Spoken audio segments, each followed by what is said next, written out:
Hey guys ဒီဗီဒီယိုလေးကတော့တကြံရဲ့ပထမဆုံးဗီဒီယိုလေးဖြစ်ပါတယ်ဒီ channel လေးထဲမှာဘာအကြောင်းလေးတွေတင်သွားမလဲဆိုတာကိုဒီဗီဒီယိုလေးနဲ့ရှင်းပြပေးသွားမှာမို့လို့အဆုံးထိလိုက်ပါကြည့်ရှုပေးကြပါဦးနော်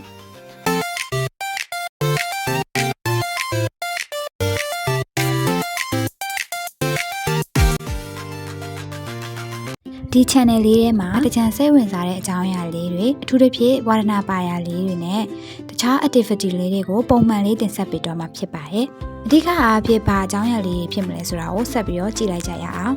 ပထမဆုံးအနေနဲ့တကြံရဲ့ဝါဒနာလေးကတော့ပကြီးဆွဲတာပဲဖြစ်ပါတယ်ပကြီးဆွဲတဲ့နေရာမှာဆိုရင် painting ရော drawing ရောနှစ်မျိုးလုံးကိုတကြံကဆွဲရတယ်ပေါ့နော်တခြား doodle တို့လိုမျိုးလည်းဆွဲပါတည်းရဲ့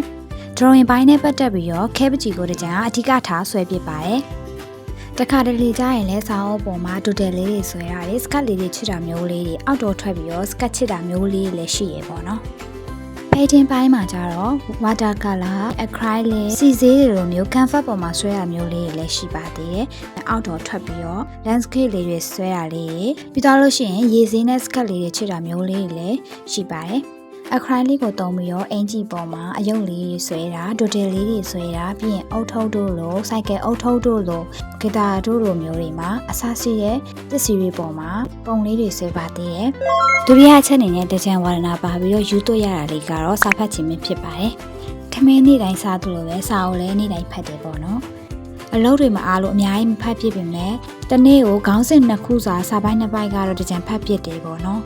တခါတလေအချိန်ရရင်လည်းတထိုင်ရင်းနဲ့စာရီအများကြီးဖတ်လိုက်တာမျိုးရှိပါတယ်။ထပ်ပြီးတော့တကြံစိတ်ဝင်စားတာလေးကတော့စာဖတ်ခြင်းနဲ့ဆက်ဆက်နေတဲ့စာရေးခြင်းပဲဖြစ်ပါတယ်။ဘာအကြောင်းအရာလေးတွေကိုရေးတာလဲဆိုတော့စာဖတ်ခြင်းကနေရရှိတဲ့ knowledge လေးတွေရဲ့မှတ်သားစရာစာစုစာသူလေးတွေကိုချပြီးတော့ရေးတာမျိုးပြီးတော့လို့ရှိရင်နေ့စဉ်မှတ်တမ်းရေးတာမျိုး journaling တို့လိုမျိုးဖြစ်ပျက်တဲ့များအရာအားလုံးကိုအစအဆုံးရေးပြီးတော့ကိုယ့်ကိုယ်ပြန်သုံးသပ်တာမျိုးလေးတွေကိုတကြံရေးတာဖြစ်ပါတယ်။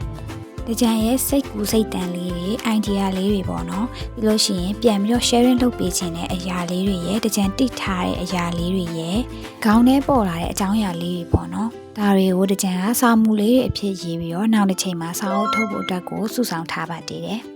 နောက်ထပ်တကြံရဲ့ဝါဒနာတစ်ခုကတော့ဂီတာတီးတာလေးရဲ့တခြင်းနားထောင်တာလေးတွေရဲ့တခြင်းဆိုတာလေးတွေပေါ့နော်တခြင်းကတိုက်ပြီးတော့မဆိုတတ်ပေမဲ့ဂီတာတီးနာဖြစ်တဲ့အတွက်နည်းပါတော့ဆိုနိုင်ပါတယ်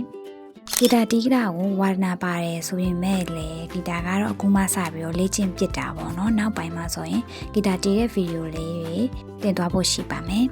ဆိုတော့အဲ့ဒီဝါဒနာလေးတွေအပြင်ခရီးသွားတာတော့စက်ပိန်စီတာစက်တောင်ရိုက်တာအစားစီးတဲ့ activity လေးတွေကို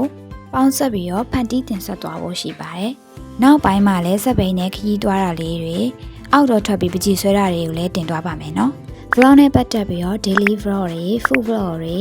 study vlog လေးတွေရဲ့ travel vlog လေးတွေရဲ့ကိုပုံမှန်လေးတင်ဆက်ပေးသွားပါမယ်။ကြာတာပတေးနေ့တိုင်းကိုတစ်ပတ်တစ်ကြိမ်ပုံမှန်လေးတင်သွားပေးပါမို့လို့တကြံရဲ့ channel လေးကိုကြိုက်နေတတ်တယ်ဆိုလို့ရှိရင် like and subscribe လေးလုပ်ပေးခဲ့ကြပါနော်။ကြည့်ရှုပေးကြသူတယောက်စီတိုင်းကိုကျေးဇူးတင်ပါတယ်။နောက်ထပ် vlog လေးတွေမှာပြန်ပြီးတော့တွေ့ကြပါမယ်နော်။